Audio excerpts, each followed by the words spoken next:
Κυρίες και κύριοι, χαίρετε. Θα ασχοληθούμε με το υπαρξιακό πρόβλημα της Ελλάδας. Και το παρήγορο σε αυτό είναι ότι από ό,τι φαίνεται ασχολείται πάρα πολλοί κόσμος. Το διαπιστώσαμε πριν από λίγες μέρες όταν έγινε το δεύτερο συνέδριο με αυτόν τον τίτλο, το υπαρξιακό πρόβλημα της Ελλάδος και ποια Ελλάδα θέλουμε. Και γι' αυτό έχουμε στο στούντιο του Militaire Channel την ψυχή αυτού του συνεδρίου, τον κύριο Ρούντι Ρινάλντι. Κύριε Ρινάλντι, ευχαριστώ πάρα πολύ για τον χρόνο σας. Εγώ θέλω να σας ευχαριστήσω που μου δίνετε την ευκαιρία να ξαναεπικοινωνήσω με όλους τους τηλεθεατές του καναλιού σας και ελπίζω να έχουμε μια ενδιαφέρουσα συζήτηση. Να είστε καλά. Και εκδότης του Δρόμου της Αριστεράς, της εβδομαδιαίας εφημερίδας.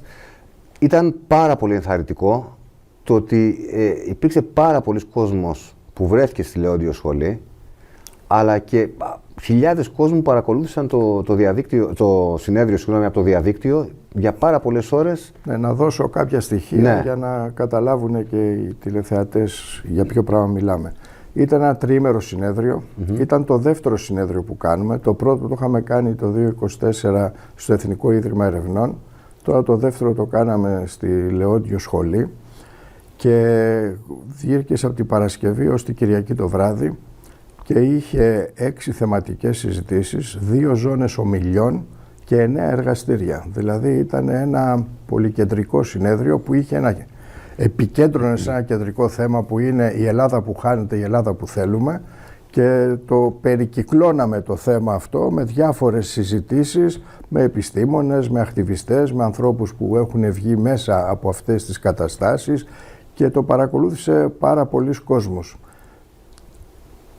Είχαμε κάθε μέρα περίπου στα 700 άτομα που παρακολουθούσαν ζωντανά το συνέδριο και τις εργασίες που γινόντουσαν. Μετά είχαμε διαδικτυακά, το παρακολουθούσαν κάθε μέρα 3.500 με 4.000, από τους οποίους γύρω στους 600 το παρακολουθούσαν πάνω από 3 ώρες, δηλαδή το παρακολουθούσαν επισταμμένα, δεν ήταν ότι περνάω λίγο να δω τι γίνεται και φεύγω κτλ. Και στα εργαστήρια, που ήταν μια καινοτομία του εργαστηρίου, στο πρώτο δεν είχαμε εργαστήρια, κάναμε 9 εργαστήρια, υπήρχε πάρα πολύ μεγάλη συμμετοχή του κόσμου και ενδιαφέρον, γιατί ήταν πιο εύκολο να παρέμβει και να μιλήσει πολλοί κόσμος μέσα στα εργαστήρια, και έτσι συνολικά είτε με τις ανακοινώσεις, είτε με τους ομιλητές, είτε με τα εργαστήρια μίλησαν πάνω από 140 άτομα σε όλες τις εργασίες του συνεδρίου και κάναμε και μια συνέλευση στο τέλος, την καταληκτική συνέλευση, όπου εκεί προτάθηκε και εγκρίθηκε να δημιουργηθεί μια πανελλαδική δικτύωση για το υπαρξιακό πρόβλημα και υπήρξε μεγάλος ενθουσιασμός γιατί πάρα πολλοί άνθρωποι θέλουν να πάρουν μέρος σε αυτό το εγχείρημα. Εδώ επιτρέψτε μου να πω ένα άλλο στοιχείο ποιοτικό για το συνέδριο. Το κλίμα που υπήρχε στο συνέδριο. Δεν ήταν ένα συνέδριο όπως είναι τα συνέδρια των κομμάτων που γίνεται μια εισήγηση, μετά πρέπει να εκλεγεί ένα όργανο, μια κεντρική επιτροπή, κυκλοφορούν λίστες για σταυροδοσία, ποιους θα βάλουν, ποιους θα κάνουμε. Δεν είχε τέτοια πράγματα. Ούτε είχε αντιπαραθέσεις κτλ. Υπήρχε ένας αλληλοσεβασμός, μια αγωνία όλων όσων παίρναν μέρος για το υπαρξιακό πρόβλημα της χώρας. Εκεί ήταν όλο επικεντρωμένο και ο καθένας από την πλευρά του είχε μια συνεισφορά, είτε να αναλύσει, ας πούμε, διάφορα θέματα που αφορούν την πορεία της χώρας μας, είτε στην οικονομία, είτε στην παραγωγή, είτε στην διεθνή θέση της χώρας, είτε στην αποτυχία των ιδιωτικοποιήσεων και τι ρόλο παίζουν, είτε το πολιτικό σύστημα και τι ρόλο παίζει κτλ. Επομένως, από αυτή την άποψη θέλω να πω ότι δημιουργήθηκε ένας ενθουσιασμός και μια προσδοκία μέσα στον κόσμο που ήταν εκεί μέσα, γιατί έβλεπε μια άλλη ατμόσφαιρα, ένα άλλο κλίμα. Ένα κλίμα δηλαδή, πώς το λένε, αλληλοσεβασμού και κοινής προσπάθειας. Και αυτό δημιουργούσε μια εφορία στον κόσμο και μια διάθεση να πάρει μέρος κτλ. Μετά από το συνέδριο, αλλά και μέσα στο συνέδριο, με έπιασαν εμένα πάρα πολλοί άνθρωποι να μου πούνε ότι θέλω να είμαι σε αυτή την προσπάθεια, μου δίνουν τηλέφωνα, mail, αυτά, και έχουν ξεκινήσει ήδη οι εγγραφές μέσα στη δικτύωση. Όποιος μπει στο site υπαρξιακοελλάδα.gr μπορεί να δει όλες τις οδηγίες για να κάνει κάτι τέτοιο και είμαστε παραπάνω από ικανοποιημένοι. Για να είμαι ειλικρινής, είχαμε ένα φόβο τη μέρα της Παρασκευής το απόγευμα πόσος κόσμος θα ερχόταν, γιατί στην Αθήνα εργαζόμενοι αυτά κτλ. Όταν ξεκίνησε ήταν φίσκα η αίθουσα, έπρεπε να βάλουμε και άλλες πλαστικές καρέκλες μέσα και αυτό το πράγμα μας δημιούργησε έναν ακόμα μεγαλύτερο, να το πω έτσι, όχι μόνο ενθουσιασμό, αλλά και μεγάλο έναν περισσότερο προσδοκίες για το τι μπορεί να παράξει αυτό το συνέδριο. Νομίζω ότι είναι μια διαδικασία που εφευρίσκουμε ένα διαφορετικό τρόπο και μάλλον η πολιτική με πι κεφαλαίο που να έχει ένα στόχο, ένα σκοπό σοβαρό, ανθρώπους που να είναι καθαροί, που να αγαπάνε το τόπο και να μην το κάνουν για προσωπικό όφελος, να βάζουν και την ηθική σαν ένα κεντρικό στοιχείο της πολιτικής, γιατί δεν μπορεί να λέμε ότι ο σκοπός αγιάζει τα μέσα και μπορεί να τα κάνουμε όλα για να πετύχουμε κάτι. Νομίζω ότι ήταν μια πιο πάνω από ό,τι περιμέναμε η επιτυχία που είχαμε στο συνέδριο αυτό. Είπατε μια λέξη, αγωνία, και υπάρχει αγωνία, όπως φάνηκε και από τη συμμετοχή στο συνέδριο, σε πάρα πολύ κόσμο, ότι η χώρα πηγαίνει προς τα βράχια και η αγωνία έχει να κάνει με το ότι ο καθένας κάνει την όποια προσπάθεια μπορεί, αλλά καταλαβαίνει ότι στο τιμόνι του καραβιού οι καπετάνοι είναι ξένοι, δεν είναι Έλληνες, ή εν πάση περιπτώσει είναι Έλληνες που ακολουθούν την πορεία που χαράσουν οι ξένοι. Και η πορεία προς τα βράχια συνεχίζεται. Η αγωνία είναι λοιπόν τι μπορεί να γίνει πέρα από τις διαπιστώσεις που κάνουμε όλοι μας, δημοσιογράφοι, αναλυτές, πολιτικοί, τι μπορεί να γίνει για να αλλάξει αυτή η πορεία. Καταρχάς πρέπει να έχουμε εντελώς καθαρό μέσα στο μυαλό μας ότι το στοιχείο της εξάρτησης της χώρας είναι καθοριστικό.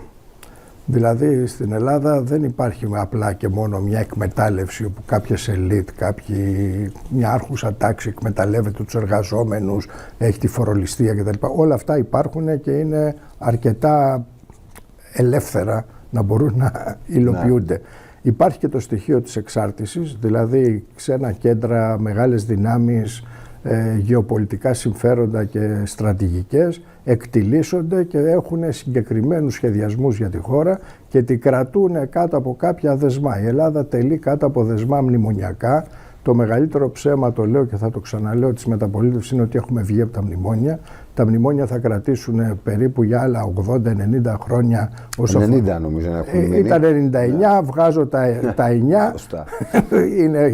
Είναι η αποπληρωμή του χρέους θα πάει κατά τμήματα μέχρι το 2060, αλλά θα χρειαστεί να ξαναδανιστούμε για αυτά και δεν αποκλείεται να έχουμε και μια νέα χρεοκοπία της χώρας μέσα σε αυτή την κατάσταση. Η Ευρώπη είναι στα χάλια της και το καταλαβαίνει καθένας που ρίχνει μια ματιά στην Ευρώπη. Έχουμε 2-3 πολέμους που είναι σε εξέλιξη και έχουμε μια νέα αμερικανική απόβαση στην Ελλάδα, η οποία θέλει να ξεκαθαρίσει η πολιτική Τραμπ ότι εδώ πέρα κουμάντο θα κάνω εγώ, αδιαφορώ για το πολιτικό σύστημα, αδιαφορώ για το τι κάνει η χώρα γενικότερα και εδώ πέρα θα κάνουμε business. Τι business θα κάνουμε? Αμυντικά, στρατιωτικά, δηλαδή βάσεις, όπλα θα παραγγέλνονται κτλ. Ενεργειακά θα φέρουμε το αμερικάνικο LNG και θα το προωθήσουμε τάχα προς τα πάνω, θα δούμε πώς θα κάνουν. Και μετά έχουμε τη κυρία Κίμπερλι Γκιλφόιλ που έχει έρθει εδώ πέρα και σε όλες τις κρίσιμες συναντήσεις και στοιχεία πρέπει να πάρθουν κάποιες αποφάσεις, είναι παρούσα. Έρχεται ο Ζελένσκι στην Ελλάδα, είναι παρούσα. Έρχονται 2 υπουργοί Αμερικανοί και παίρνουν μέρος σε μια διεθνή διάσκεψη για την ενέργεια, είναι και εκείνοι και κάνουν τη συμφωνία για την εκμετάλλευση των κοιτασμάτων, αν βρούνε κάτι, στο οικόπεδο 2 βορειοδυτικά της Κέρκυρας.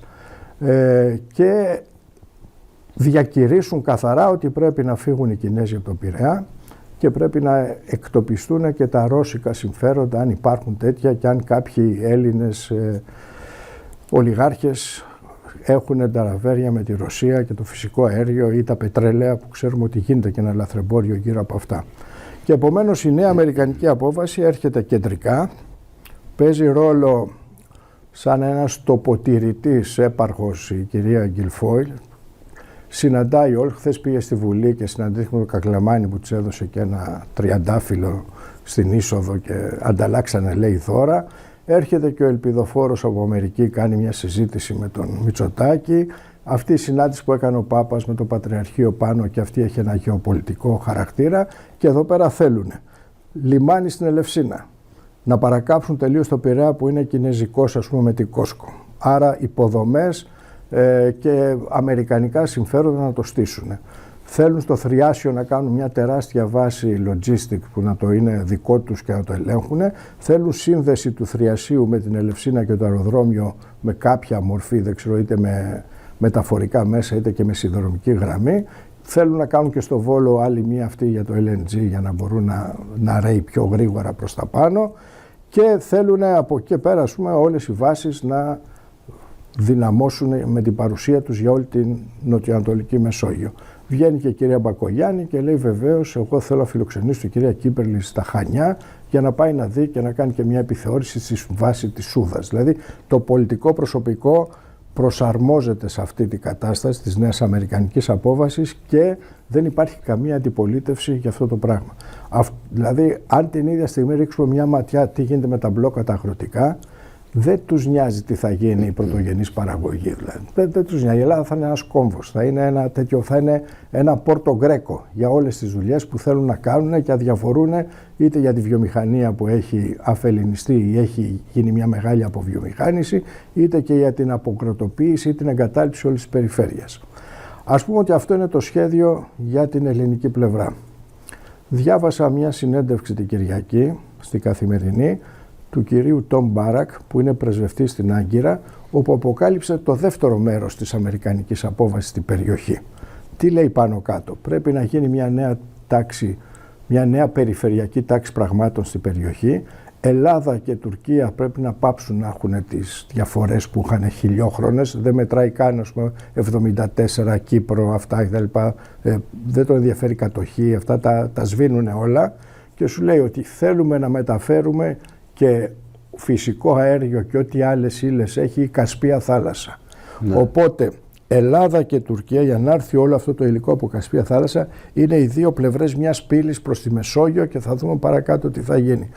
Φτάνει πια με τα έθνη κράτη, δεν τα χρειαζόμαστε, δηλαδή μιλάνε σαν μια αυτοκρατορία που θα είναι κάτω από την επικυριαρχία των Αμερικάνων και αυτές οι δύο χώρες πρέπει να συμφωνήσουν τη συνεκμετάλλευση και να προχωρήσουν σε ένα win-win, πώς το λένε, σχήμα, να μπορούν να εκμεταλλευτούν. Όταν ρωτάει ο δημοσιογράφος και με την Κύπρο τι θα γίνει, η απάντηση είναι η Κύπρος είναι ένα απόστημα, δεν μπορεί να μείνει έτσι, θα συμπεριληφθεί στη λύση.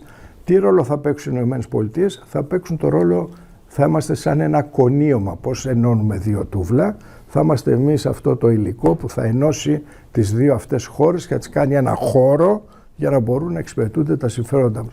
Αυτό είναι το δεύτερο σημείο, το οποίο θα αντιμετωπίσει το δεύτερο στάδιο της αμερικανικής νέας απόβασης, που θα αντιμετωπίσει και όλο το πολιτικό σύστημα στην Ελλάδα. Θα πρέπει να υπογραφτούν συμφωνίες, πράγματα, να γίνει αποδεκτό αυτό το πράγμα και πρέπει να φτιαχτούν κυβερνήσεις συνεργασίας μεταβατικές, δεν ξέρω τι θα βγουν από αυτές για να προχωρήσουν αυτά τα σχέδια.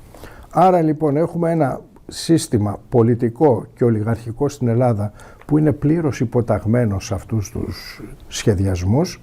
Δεν νοιάζονται μόνο πώς να κάνουν κάποιες αρπακτές ή πώς να βγάλουν κάποιες μίζες από όλα αυτά και πώς να πλουτίσουν περισσότερο. Δεν νοιάζονται για το τόπο και οι μεγάλες δυνάμεις αρχίζουν και παζαρεύουν για το πώς θα υλοποιηθεί αυτός ο σχεδιασμός. Το πρόβλημα δεν είναι η Ελλάδα, την Ελλάδα θεωρούν δεδομένη, το πρόβλημα είναι η Τουρκία που είναι πολύ πιο μεγάλη και πρέπει να γίνει παζάρι άγριο με τον Ερντογάν για το με ποιο τρόπο θα κάτσει μπίλια για αυτά τα πράγματα. Και πιθανόν να έχουμε και εντάσεις στο Αιγαίο ή στην Νοτιοανατολική Μεσόγειο ανάμεσα σε εμάς και την Τουρκία για διάφορα θέματα και παίζουν οι Αμερικάνοι παιχνίδι πάνω σε αυτό το πράγμα, σε αυτό το καμβά δηλαδή, για να μπορούν να προχωρήσουν το δικό τους σχέδιο. Δεν ξέρω αν θα τους βγει όλο, γιατί πολλές φορές έχουν υπερφύαλα σχέδια οι Αμερικάνοι. Τώρα πάμε στην κοινωνία. Έχουμε μπλοκαρισμένο πολιτικό σύστημα και έχουμε και μια μπλοκαρισμένη κοινωνία. Η κοινωνία δεν έχει φωνή. Το πολιτικό σύστημα είναι εχθρικό προς την κοινωνία. Και μπορεί να το δούμε είτε με τους αγρότες σήμερα, είτε μπορεί να το δούμε με το κίνημα των τεμπών και όλη την υπόθεση αυτή, είτε ακόμα και με τους οποκεπέδες και όλα τα σκάνδαλα που υπάρχουν. Η κοινωνία δεν εμπιστεύεται τους πολιτικούς και τα κόμματα που υπάρχουν, είναι κουμπωμένη, ανεξάρτητα τι θα ψηφίσει. Δηλαδή, γιατί υπάρχουν πελατειακές σχέσεις, πράγματα κτλ. Το ερώτημα είναι τι άλλο θα μπορούσε να γίνει. Δεν είναι εύκολη η απάντηση. Δεν είναι εύκολη η απάντηση γιατί έχουν κάνει τα 15 χρόνια που περάσαν, έχει φάει τόσα πολλά χαστούκια ο κόσμος, έχει αλλάξει συμπεριφορές και καταστάσεις, αγωνίστηκε, προσπάθησε και είδε να του βγαίνουν πάντα τα ίδια και να μην μπορεί να φτιάξει κάτι διαφορετικό. Και βεβαίως αν υπάρξει μια προσπάθεια να εκφραστεί ένα ακιδαιμόνευτο πράγμα, ένα πράγμα που να μην είναι κρατημένο από τους μηντιάρχες, από τους ολιγάρχες ή από τις πρεσβείες, θα προσπαθήσουν να κόψουν τα πόδια εν το γενάστε, πριν ακόμα εμφανιστεί. Αυτό το πράγμα, δηλαδή, εγώ νομίζω ότι θα χρειαζόταν ένα μεγάλο ακιδεμόνευτο κίνημα, μια προσπάθεια, ένα μεγάλο εγχείρημα που να αποτελείται από καθαρούς ανθρώπους που να μην έχουν ψηφίσει κανένα μνημόνιο πριν, που να μην έχουν σχέση με αυτό το πολιτικό σύστημα, που να έχουν βγει μέσα από κινητοποιήσεις και καταστάσεις. Υπάρχει ένα πολύ πλούσιο επιστημονικό δυναμικό το οποίο θα μπορούσε να βοηθήσει μια σοβαρή προσπάθεια ανασυγκρότησης της χώρας. Δεν το αξιοποιούμε αυτό. Υπάρχουν πάρα πολλοί άνθρωποι στο εξωτερικό, είτε αυτοί που φύγαν τα τελευταία 10 χρόνια νέοι, που αν υπήρχε εδώ πέρα μια κίνηση δεν έχουν σπάσει οι δεσμοί, δεν έχουν εγκατασταθεί τελείως στις άλλες χώρες. Υπάρχει και ο απόδημος ελληνισμός που αγαπάει την Ελλάδα με τον τρόπο του και θα μπορούσαν να βοηθήσουν και αυτοί, και υπάρχει και μια νέα κατάσταση διεθνώς, γεωπολιτική. Γιατί εμείς να είμαστε, πώς να το πω, τελείως υπάκουοι στην Αμερική αυτή τη στιγμή. Υποταγμένοι. Ήθελα να πω τη λέξη τζουτζέδες, αλλά δεν επιτρέπεται να την πω σε μια καλή συνέντευξη. Γιατί να είμαστε αυτό το πράγμα και να μην έχουμε μια πολιτική ίσων αποστάσεων από όλες τις μεγαδυνάμεις, δηλαδή από όλες τις μεγάλες δυνάμεις, να βάζουμε στο επίκεντρο ένα σχέδιο εθνικής κυριαρχίας της χώρας και να έχουμε συνεργασίες και συνέργειες με όλες τις δυνάμεις που θέλουν να έχουν σχέσεις μαζί μας.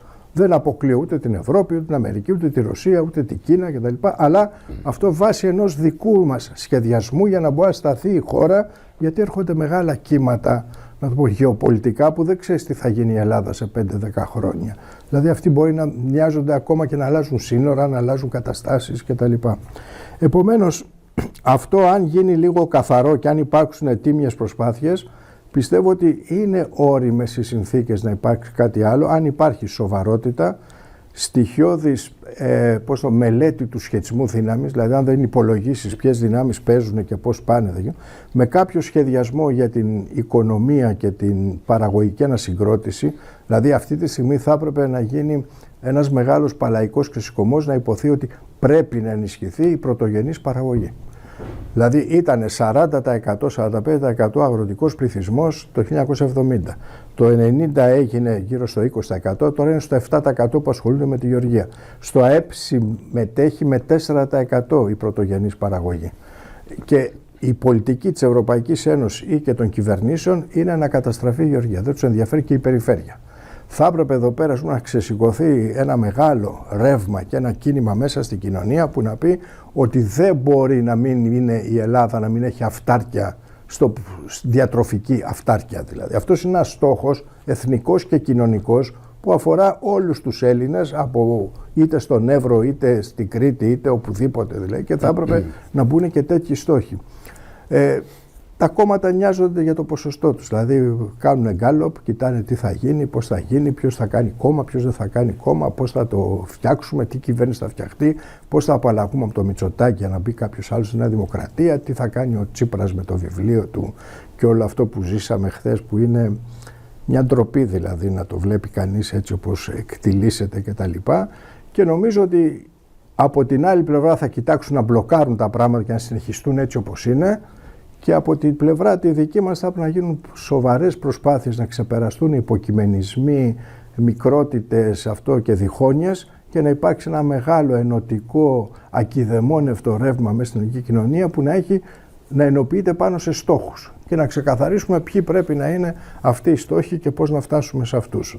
Άρα δεν είναι εύκολη η απάντηση στο ερώτημα που μου θέσατε. Δεν σας διέκοψα καθόλου, γιατί με μία ανάσα τα είπατε όλα για τη χώρα.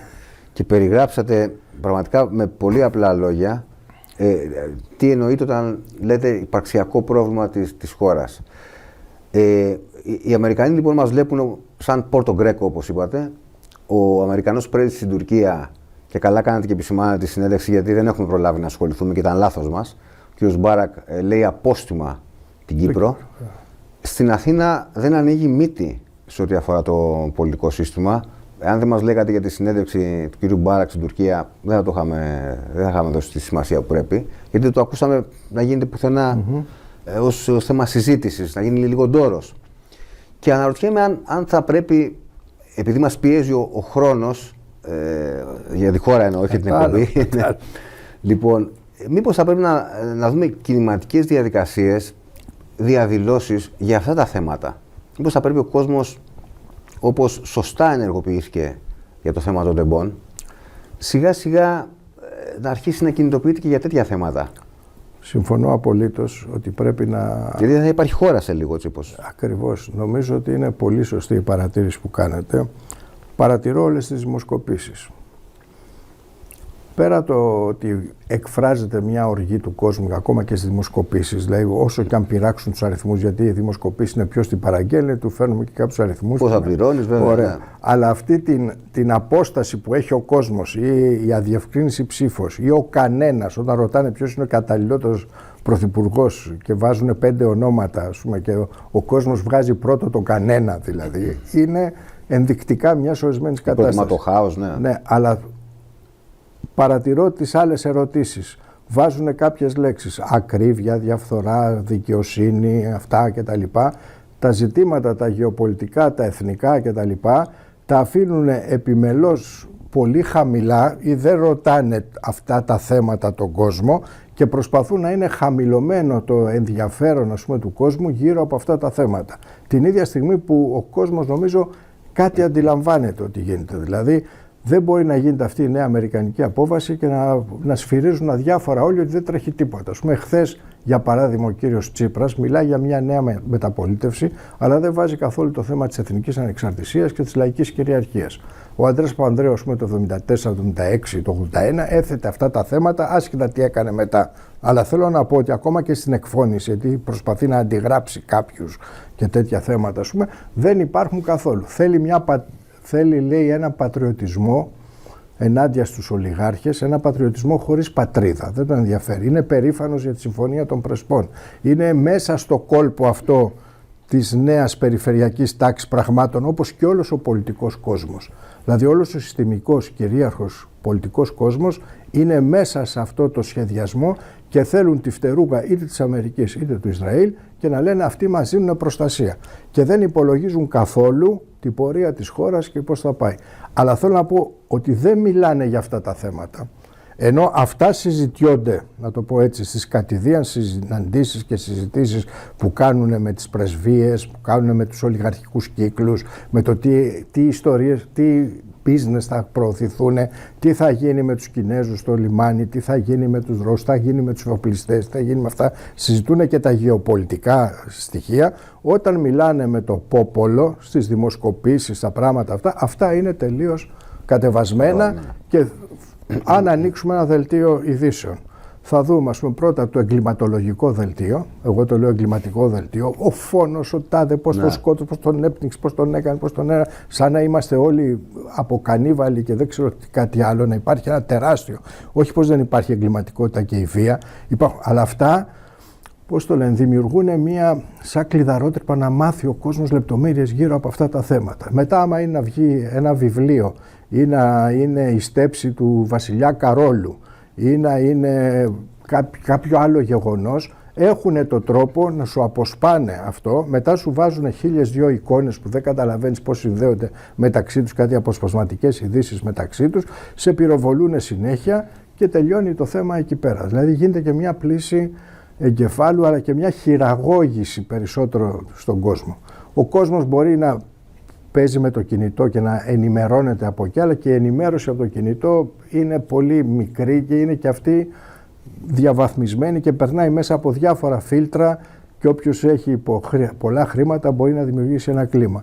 Επομένως θέλω να πω ότι χρειάζεται να παίξουν ρόλο, θεωρώ πάρα πολύ σημαντικό, κάποια ανεξάρτητα μέσα μαζικής ενημέρωσης που τα λένε είτε περιφερειακά είτε μικρά, αλλά τα παρακολουθεί πολλής κόσμος. Ο κόσμος που έδειξε ενδιαφέρον π.χ. για το συνέδριο και τις διαδικασίες είναι πολλής, δεν είναι λίγος. Είναι όμως σκόρπιος, είναι σε πιο χύμα κατάσταση όλα αυτά τα πράγματα, αλλά υπάρχει μια δίψα για μια διαφορετική πληροφόρηση και μια διαφορετική προτεραιοποίηση. Ποια είναι τα πιο σημαντικά και ποια είναι τα πιο... Και άρα το θέμα πού πάει η χώρα και πώς θα βαθίσει, πιστεύω ότι πρέπει να είναι το επίκεντρο όλου του προβληματισμού και όλων των σκεπτόμενων ανθρώπων για να δημιουργηθεί μια άλλη προοπτική. Και διάβαζα ένα τίτλο ενός βιβλίου ότι η ελπίδα είναι μια μεγάλη πολιτική δύναμη. Αν δημιουργηθεί μια ελπίδα μέσα στον κόσμο ότι μπορεί να υπάρξει μια καλύτερη Ελλάδα και διαφορετική, αυτό μπορεί να μετατραπεί σε δύναμη μέσα στην ίδια την κοινωνία και στον κόσμο. Και χρειάζονται διαδικασίες. Ο κόσμος δεν έχει με ποιο τρόπο να πάρει μέρος σε κάποια διαδικασία κτλ. Όταν λέω μπλοκαρισμένο σύστημα πολιτικό και μπλοκαρισμένη κοινωνία, πρέπει να βρούμε τρόπους να ξεμπλοκαριστεί τουλάχιστον η κοινωνία, να μπορεί να εκφράζεται και να μπορεί να αποκτά φωνή η οποία να μπορεί να επηρεάζει και τις εξελίξεις.